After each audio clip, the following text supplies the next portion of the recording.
Kenneth J.R. McPherson wants to be behind the wheel. He's studying for his commercial driver's license. Give me a sense of freedom, but there's a lot of responsibility as far as the rules of the roads and putting everybody's safety first. His brother, Eric Simmons, is working on becoming a personal trainer. Both are trying to rediscover themselves. Yeah, it's still like a culture shock, but I'm happy to be working out with my family. 6 months ago, their lives changed. They walked out of a downtown Baltimore courthouse free men after spending nearly 25 years in prison. Their wrongful convictions on conspiracy to commit murder tossed out. I'm telling you, without him, I wouldn't have survived. I done been through it all with not surviving. It's always been a rock. There's been a few times I've been trying to find out who I am out here.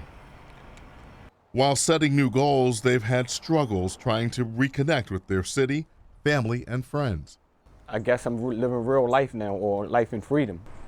McPherson says he had to set limits on enjoying snacks purchased at the dollar store.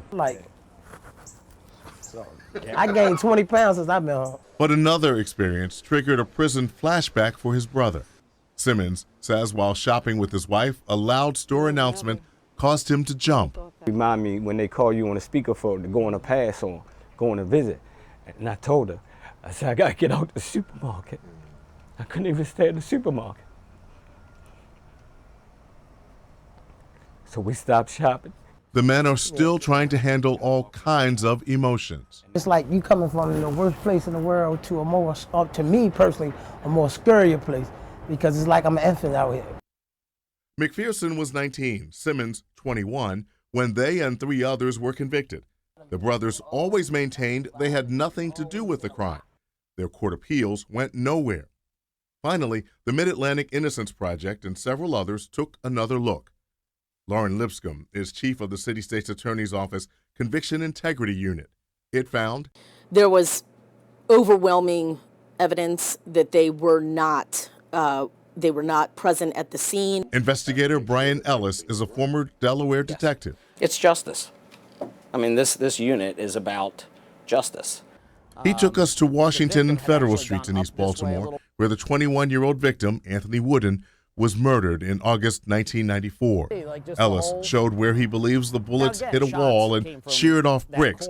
He says evidence presented at trial led to more questions. And each time you found more and more that just didn't add up, or is that what happened? It really was. It was just a case of, as we're going through this, things just didn't make sense. He believes it was impossible for a paid witness looking out of a third-floor apartment window from more than a block and a half away to see the shooting.